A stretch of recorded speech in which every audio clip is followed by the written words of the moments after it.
Hello, c'est Gonzague. Il y a pas mal de bruit et de vent autour de moi, donc j'espère que ça fera quand même une vidéo audible.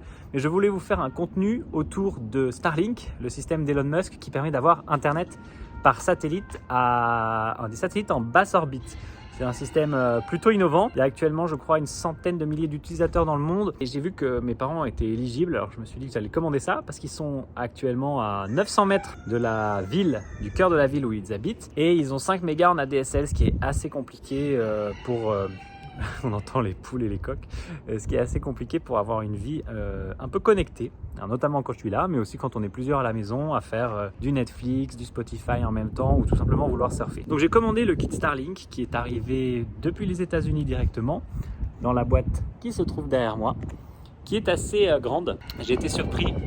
Ça fait vraiment une grosse boîte. Ils ont reçu ce kit en me disant Gonzague, qu'est-ce que c'est que cet énorme carton, parce que je leur ai pas dit ce que j'avais commandé. Et on l'a déballé ensemble. Ma mère a fait une vidéo qui était complètement inexploitable du déballage, donc je vous le montre ici.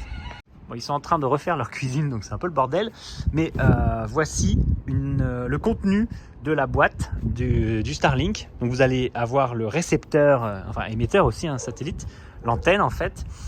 Qui contient beaucoup d'électronique, je vais vous expliquer dans un instant pourquoi. Le routeur Wi-Fi de Starlink, qui a cette forme assez rigolote, qui me rappelle la box Shadow, avec juste 2 ports. Donc le port auxiliaire, qui est en fait le port qui vous permet de relier le reste de votre réseau à Starlink, et le port ici qui vous permet de faire arriver Internet. En fait, vous pouvez aussi utiliser votre propre routeur avec Starlink si vous avez envie. Et on a ici un boîtier qui est un double injecteur PoE, c'est assez rare. Qu'est-ce que c'est qu'un injecteur PoE?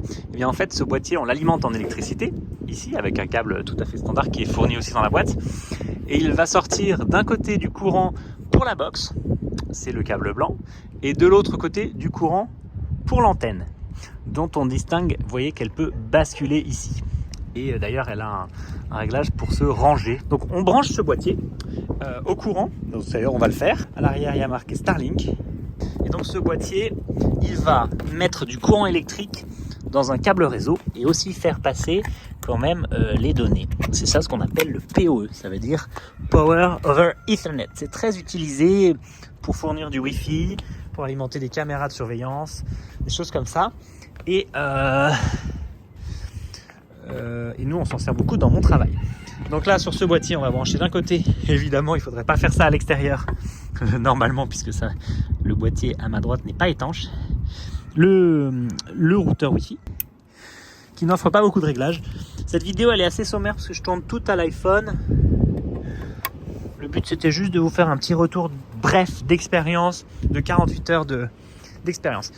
L'antenne elle est reliée directement à un câble réseau de catégorie 5E pour les curieux, fait pour être à l'extérieur, donc c'est un câble qui est traité, la couche de protection. Et en fait, le but du jeu de ce câble qui fait 30 mètres, c'est que vous le rameniez à l'intérieur de chez vous. Ces composants-là, ils seront censés être installés chez vous à l'intérieur pour vous distribuer votre réseau. Et donc, vous pouvez être en plein milieu de la pampa, sans internet, sans liaison, etc. Et ben vous allez être relié à l'accès internet par satellite. L'antenne là elle n'est pas du tout bien installée, hein, donc elle captera pas forcément bien le réseau.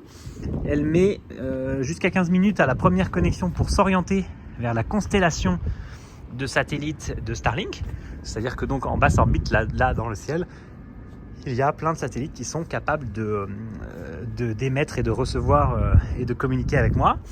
Et ce qui est assez bluffant, eh ben, c'est le débit et les latences que ça propose. Oui, parce que je m'étais déjà intéressé à l'installation d'Internet par satellite chez d'autres amis. Alors déjà, c'est quand même assez fastidieux, il faut orienter le satellite. Évidemment, là, on a aussi une chose en commun qu'on pourrait avoir à faire, c'est monter l'antenne sur le toit de la maison. Et il faut un mât. Elle est fournie qu'avec un système de trépied. En fait, les Américains ils se sont dit, ouais, tu la mets sur ton toit, tu la stabilises avec des briques et c'est bon.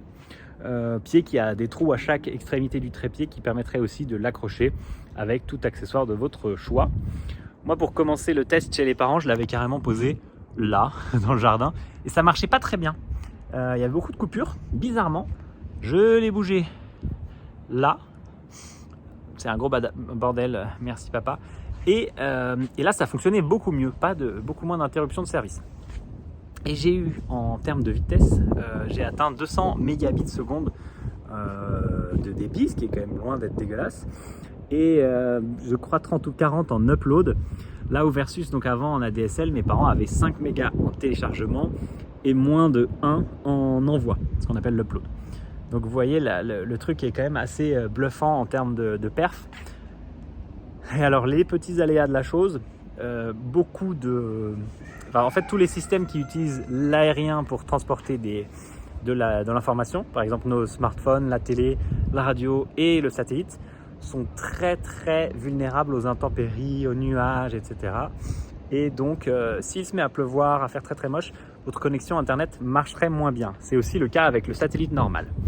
En revanche, c'est vrai que le truc unique de celui-là, c'est donc le fait qu'il s'oriente tout seul. Il intègre un système de déneigeage, donc il chauffe s'il détecte qu'il y a de la neige qui est posée dessus, et une interface web et une expérience d'installation qui est très simple. Il y a vraiment à faire que ce que je viens de faire, c'est-à-dire le brancher au courant, brancher le routeur, brancher l'antenne dans un endroit où elle peut voir le ciel très dégagé, et l'application Starlink sur iOS ou Android vous aide à le faire pour vérifier que vous n'avez pas un ciel qui soit gêné. Par exemple, si on collait l'antenne au pied des arbres, là, elle serait gênée par les arbres.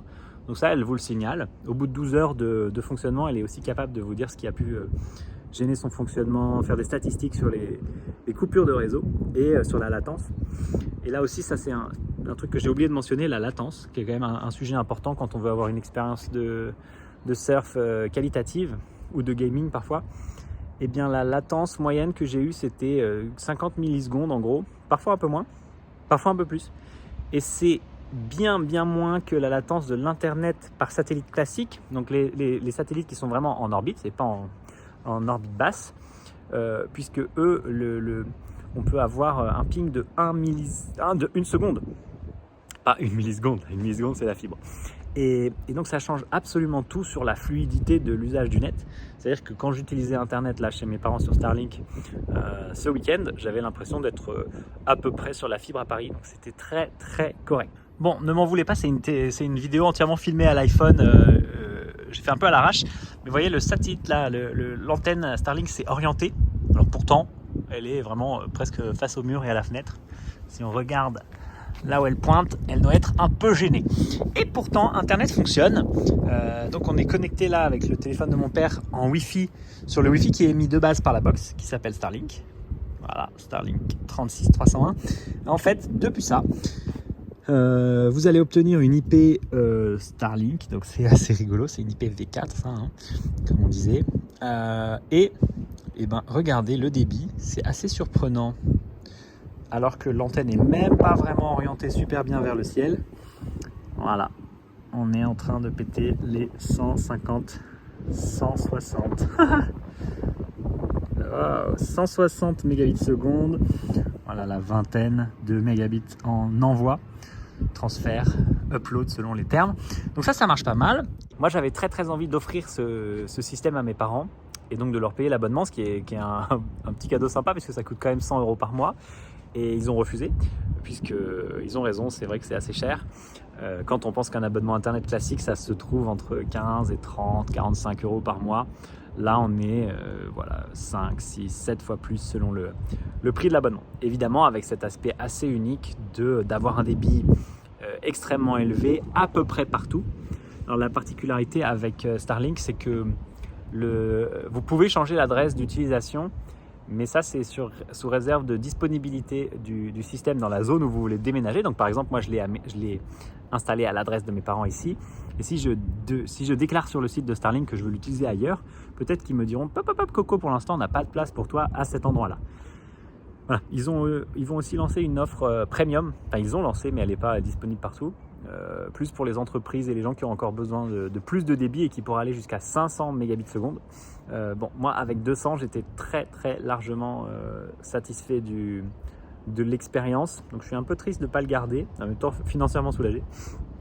Et je suis bluffé du système de façon générale. C'est très simple à faire fonctionner. Comme je vous ai dit, on branche les éléments, l'injecteur qui est là, le routeur Wi-Fi, l'antenne, Elle s'oriente toute seule, elle va suivre les constellations et les satellites qui l'intéressent et ça va se mettre à fonctionner, ce qui est quand même plug and play. La seule partie, comme je disais, qui nécessite un peu de boulot, c'est d'aller le poser sur son toit. Qu'est-ce qu'il faut savoir d'autre sur un point de vue technique?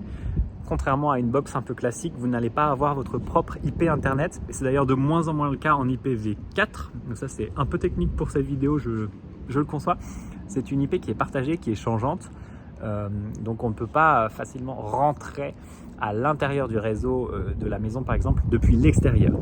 Ça ne gênera pas tout le monde, ni grand monde d'ailleurs, mais il faut le savoir. Et moi, je n'avais pas ce qui s'appelle l'IPv6 sur la connexion proposée par Starlink. Apparemment, aux États-Unis, il y a des gens qui ont de l'IPv6, mais c'est peut-être pas encore déployé partout. Voilà, donc si j'habitais au milieu de nulle part et que ça devait être ma connexion principale, et ben franchement, je ferais tout de suite le saut d'investir. C'est assez marrant la gestion avec l'appli Starlink qui vous montre les petites stats réseau, etc. C'est, comme je disais, plutôt simple à déployer et surtout ça dépote. C'est aussi, il n'y a pas de quota. Starlink, en tout cas, n'annonce actuellement pas de limite de volume de données échangées sur leur système, là où les offres par satellite classique sont souvent limitées en nombre de gigabits que vous pouvez télécharger par mois, avec certaines offres qui sont illimitées la nuit, qui est le moment où les satellites sont moins utilisés. Donc pas mal du tout. Voilà, si vous avez des questions, n'hésitez pas. Je ne garde malheureusement pas ce système, donc je vais le renvoyer chez Starlink. D'ailleurs, pour info, le pack, donc le satellite, la borne, enfin le routeur Wi-Fi et l'injecteur, ça coûte quand même 500 €. Donc vous avez 15 jours pour changer d'avis quand vous commandez ce produit. Et voilà, en suivant le choix de mes parents, eh bien, je le rends. Merci beaucoup d'avoir regardé cette vidéo. Comme je vous disais, n'hésitez pas si vous avez des questions. Et même si vous avez vous-même essayé ce système ou un autre, je suis assez preneur de savoir ce que vous avez pu tester et que vous trouveriez complémentaire. À bientôt, ciao.